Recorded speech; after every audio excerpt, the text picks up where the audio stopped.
Assalamualaikum warahmatullahi wabarakatuh. Anak-anakku tercinta, bagaimana kabar kalian hari ini? Semoga kita semua senantiasa diberikan kesehatan dan kemudahan oleh Allah SWT.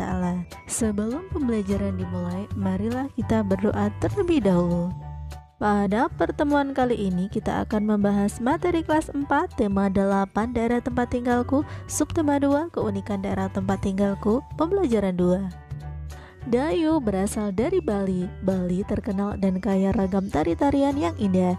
Dayu sangat menyukai tari. Oleh sebab itu, Dayu rajin berlatih tari. Kali ini Dayu berlatih tari pendet.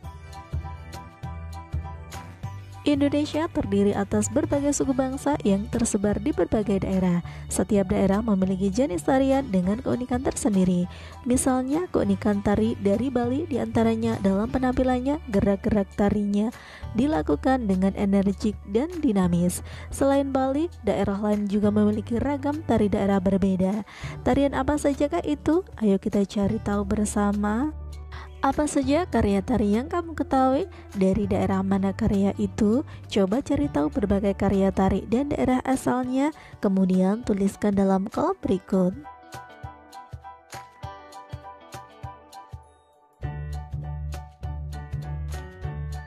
Berikut ini adalah contoh keragaman tari dari berbagai daerah. Tari kecak dari Bali, tari merak dari Jawa Barat, tari kipas rumput dari Sumatera Selatan, dan tari golek dari Yogyakarta. Ada dua jenis karya tari, yaitu tari tradisional dan tari kreasi baru. Tahukah kamu apa yang dimaksud dengan tari tradisional? Tari tradisional adalah tarian yang telah mengalami perjalanan sejarah cukup lama. Contoh tari tradisional yaitu tari Serimpi, Sangopati, dan tari Gambyong dari Jawa Tengah. Berikut ini adalah contoh nama tari tradisional beserta daerah asalnya.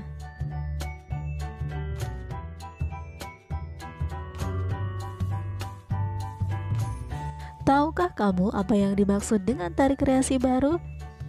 Tari kreasi baru sering disebut tari modern. Tari kreasi baru merupakan karya tari garapan baru. Contoh tari kreasi baru yaitu tari Manuk Rawe, Garuda Wisnu, dan Belibis dari Bali. Dan berikut ini adalah contoh tari kreasi baru beserta dari daerah asalnya.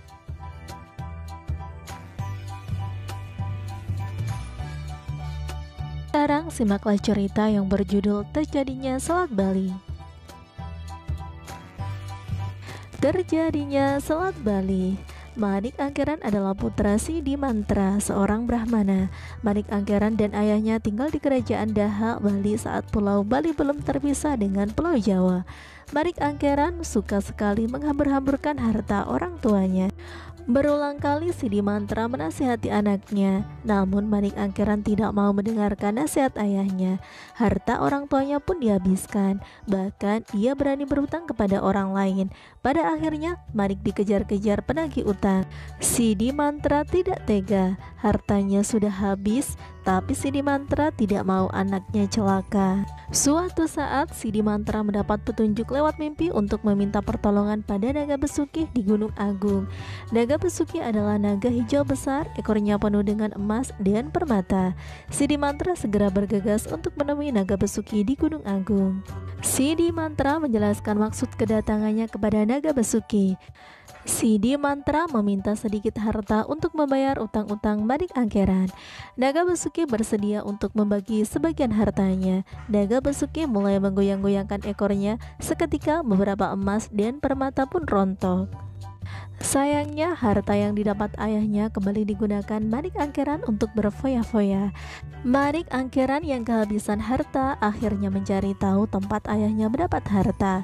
Seseorang memberitahunya bahwa Sidi Mantra memperoleh harta dari naga Besuki. Manik Angkeran segera menemui naga Besuki di Gunung Agung seperti yang telah dilakukan ayahnya. Naga Besuki, sudilah kiranya kau bagi sedikit hartamu untuk membayar utang-utangku, kata Manik Angkeran kepada naga Besuki. Aku sudah memberi ayahmu Sidi Mantra emas dan permata. Apakah itu masih kurang? Kata naga Besuki sedikit kesal. aku mohon Beri aku sedikit lagi hartamu, Naga Basuki yang murah hati. Mohon Manik Angkeran kepada Naga Basuki. Baiklah, aku akan mengabulkan permintaanmu asal kau berjanji tidak akan berfoya-foya lagi. Kata Naga Basuki. Naga Basuki akhirnya luluh. Dia mulai menggoyangkan ekornya. Manik Angkeran silau melihat begitu banyak emas dan permata yang menempel di ekor Naga Basuki. Dia segera memotong ekor Naga Basuki dengan pedang. Namun Naga Basuki berhasil menghindar. Dia segera menyemburkan api dari mulutnya sehingga Manik Angkeran terbakar menjadi abu. Sidi Mantra yang melihat kejadian itu segera memohon kepada Naga Basuki untuk menghidupkan kembali Manik Angkeran. Wahai Naga Basuki, sudahkah kau menghidupkan kembali anakku Manik Angkeran? Beri dia kesempatan untuk memperbaiki diri. Mohon Sidi Mantra. Aku akan menghidupkan Manik Angkeran lagi, tapi dengan satu syarat. Manik Angkeran tidak boleh pulang bersamamu. Dia harus tinggal bersamaku dan menjadi muridku. Aku akan mengajarkan dia menjadi orang yang baik dan berilmu. Kata Naga Basuki sambil menghela nafas. Baiklah Naga Basuki, aku serahkan anakku kepadamu untuk dididik menjadi anak yang baik. Jawab Sidi Mantra. Akhirnya Manik Angkeran hidup kembali. Sidi Mantra segera mengeluarkan tongkat dan membuat garis memisahkan dirinya dan anaknya. Garis itu mengeluarkan air yang deras dan memisahkan Gunung Agung dengan sekitarnya. Sampai sekarang garis itu dikenal sebagai Selat Bali yang memisahkan Pulau Jawa dan Pulau Bali. Berdasarkan cerita tersebut dapat kita ketahui bahwa tokoh yang ada dalam cerita itu adalah Manik Angkeran, Sidi Mantra, dan Naga Basuki. Pada pembelajaran di subtema 1, kamu telah mempelajari tentang tokoh protagonis dan tokoh antagonis. Masih ingatkah kalian apa yang dimaksud dengan tokoh protagonis dan tokoh antagonis? Ya, kalian benar. Tokoh protagonis adalah tokoh yang baik hati, sedangkan tokoh antagonis adalah tokoh yang jahat. Tokoh protagonis pada cerita tersebut adalah Naga Basuki dan Sidi Mantra, sedangkan Manik Angkeran berperan sebagai tokoh antagonis. Sekarang carilah sebuah cerita rakyat yang berasal dari daerahmu. Tulis kembali cerita rakyat tersebut. Kemudian sebutkan tokoh protagonis dan antagonis dalam cerita tersebut. Dayu selesai berlatih tari. Dayu pulang dengan mengendarai sepeda. Mulanya Dayu mengayuh sepeda perlahan, kemudian Dayu mengayuh sepeda semakin cepat. Sepeda Dayu mengalami perubahan kecepatan dari lambat menjadi cepat. Dayu mengayuh sepeda berarti Dayu melakukan gaya otot. Jadi dapat disimpulkan bahwa gaya dapat mengubah kecepatan gerak benda. Masih ingatkah kamu apa saja pengaruh gaya terhadap gerakan benda? Mari kita mengingat kembali.